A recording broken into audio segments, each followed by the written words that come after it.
अस्सलाम वालेकुम व्यूवर्स, कैसे हैं आप सब लोग। उम्मीद है आप सब खैरियत से होंगे और आप लोगों का रमज़ान बहुत अच्छा गुज़र रहा होगा।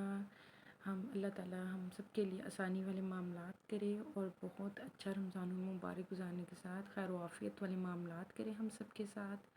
अच्छा जी, आज की अच्छी बात के साथ आपकी आयशा भी आपकी खिदमत में आज फिर हाज़िर हो चुकी हैं। आज की अच्छी बात ये है कि तो एक ऐसा दरवाज़ा जो हमेशा खुला रहता है इंसान की मौत तक के लिए, वो है तौबा का दरवाज़ा। ठीक है, तौबा का दरवाज़ा ये है कि हम इंसान हैं, हमसे गलतियाँ होती रहती हैं, हम जितना मर्ज़ी बचना चाहें लेकिन हमें नहीं पता होता कि किस टाइम किस पल हमसे कोई भी मिस्टेक हो जाए और हम गुनहगार हों। इसलिए हमें हर टाइम अपने लिए तौबा इस्तग़फ़ार करनी चाहिए। इसके लिए ज़रूरी है कि आप डेली 2 नफ़ल तौबा के पढ़ा करें, ठीक है।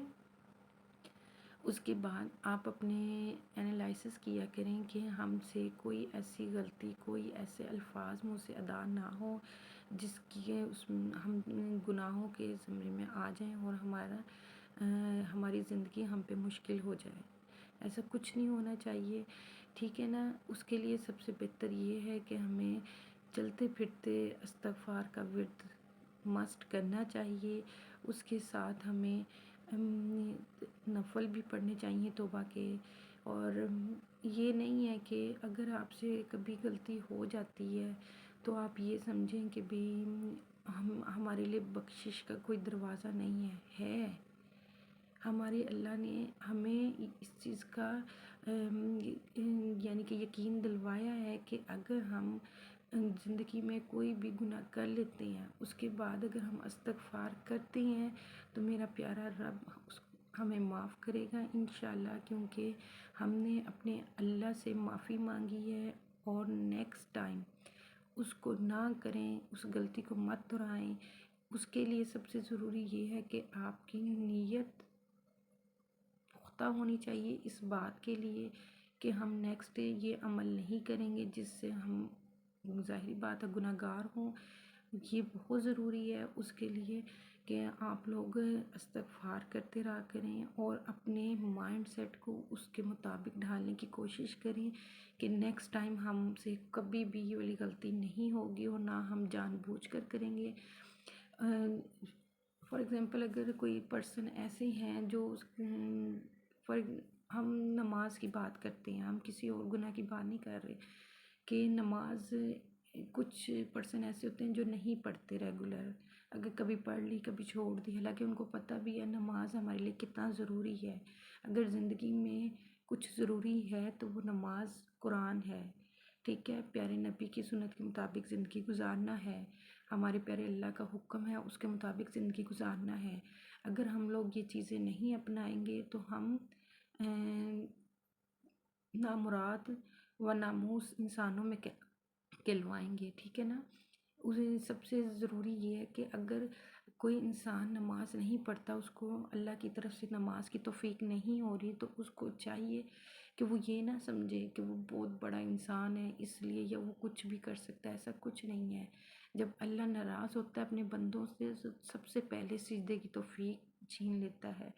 तो हम क्यों अपने अल्लाह को नाराज़ करें, हम क्यों ना अपनी लाइनों को दुरुस्त करें जिससे हमें पता चले कि जी हमारा रब हमसे नाराज़ नहीं है, ठीक है। तो सबसे ज़रूरी बात ये है कि अगर आपको आज नहीं एहसास हो रहा तो इंशाल्लाह आप अपने लिए दुआ करें, अल्लाह ताला आपको नमाज और सिजदा करने की तौफीक देगा। तो अगर कल को आपको एहसास हो जाता है कि भी हाँ हम गलती पर हैं और आप इस्तग़फ़ार कर सकते हैं, तौबा का दरवाज़ा अपने लिए खुलवाना चाहते हैं तो आप ज़रूर खुलवाएं। आप ज़रूर इस्तग़फ़ार पढ़ें, ज़रूर तौबा के लिए नफ़ल पढ़ें, अल्लाह से तौबा करें हर तरीके से जिससे हमारा रब मान जाए। तो आपके लिए ये दुनिया भी आसान हो जाएगी और अगली मंजिल भी आसान हो जाएगी। ये हम हर इंसान के लिए ज़रूरी है कि हम जब तक ज़िंदा हैं हम तौबा करते रहें, अपने रब से मांगते रहें, ठीक है। और ये ना समझें कि तौबा का दरवाज़ा आप पे बंद हो चुका है। कोई जितना मर्ज़ी गुनहगार हो, जब वो सच्चे दिल से अपने अल्लाह से माफ़ी एक दफ़ा मांग लेता है ना तो मेरा रब माफ़ कर देता है। वो बहुत गफ़ूर रहीम है, बहुत रहमान रहीम है। इसलिए ہمیں چاہیے کہ ہم پریشان نہ ہوں، بلکہ اپنے رب سے معافی مانگے اپنے گناہوں پہ جو ہم سے جان بوجھ کر ہوئے ہیں یا جو ہم سے انجانے میں ہوئے ہیں، جس کا اندازہ ہمیں نہیں ہوتا سم ٹائم کہ ہم گناہ یہ نہیں ہے کہ آپ کسی پہ ظلم کریں، گناہ صرف یہ نہیں ہے کہ آپ نماز نہ پڑھیں، گناہ یہ بھی ہے اگر کسی کی دل آزاری آپ کی وجہ سے ہو رہی ہے، یا آپ کے الفاظ سے کسی کو تکلیف ہو رہی ہے، یا آپ کے کسی ایکشن سے کوئی تنگ ہو رہا ہے، یا آپ کسی کو پریشان کر رہے ہیں، یا آپ کسی کی امانت میں خیانت کر رہے ہیں، یہ سب گناہ ہے، ٹھیک ہے نا؟ یا آپ کو اگر اللہ نے کسی چیز کی توفیق دی ہے اور آپ وہ عمل نہیں کر رہے تو یہ بھی گناہ ہے۔ اگر آپ کو کوئی اچھی بات پتہ ہے کہ بھی اگر ہم اچھا انسان ہیں، اچھے اللہ کے بندے بننے کے لیے آپ کو کوئی بات پتہ ہے کہ ہمیں اپنی کس طریقے سے اصلاح کرنی چاہیے اور دوسروں کی کس طریقے سے اصلاح کرنی چاہیے، اگر آپ کو یہ ساری چیزیں پتہ ہیں اور آپ کسی کی اصلاح نہیں کر رہے تو یہ بھی گناہ ہے، یہ بھی گناہ کے زمرے میں آتا ہے، ٹھیک ہے؟ اگر آپ کو کوئی عمل اچھا پتہ ہے تو آپ دوسروں کو بتائیں تاکہ آپ کی بھی اس بندے کی بھی اصلاح ہو سکے اور اللہ پاک آپ سے خوش ہو جائیں، ٹھیک ہے نا؟ مت کسی کو تنگ کریں، مت کسی کو پریشان کریں، یہ بہت ہی زیادہ بڑا گناہ ہے، کیونکہ میں بار بار ہر اپنی ویڈیو میں بتاتی ہوں کہ اللہ تعالیٰ حقوق اللہ تو معاف کر دیں گے لیکن حقوق العباد معاف نہیں کریں گے۔ پلیز آپ لوگ جتنا ہو سکے اپنی طرف سے کوشش کریں، کسی کا دل مت دکھائیں، کسی کو پریشان مت کریں، کسی کے لیے پریشانی کا باعث نہ بنیں۔ یہ ساری چیزیں ہم سب کے لیے بہت ضروری ہیں، اس پہ عمل کرنا، تاکہ اللہ پاک ہم سب کے لیے ہماری زندگیوں میں آسانی والے معاملات کرے۔ اس کے ساتھ ہی اپنی عائشہ آپی کو اجازت دیں، آج کی اچھی بات کے ساتھ انشاءاللہ نیکسٹ ویڈیو میں ایک اچھے ٹاپک کے ساتھ حاضر ہوں گی۔ اوکے، اللہ حافظ۔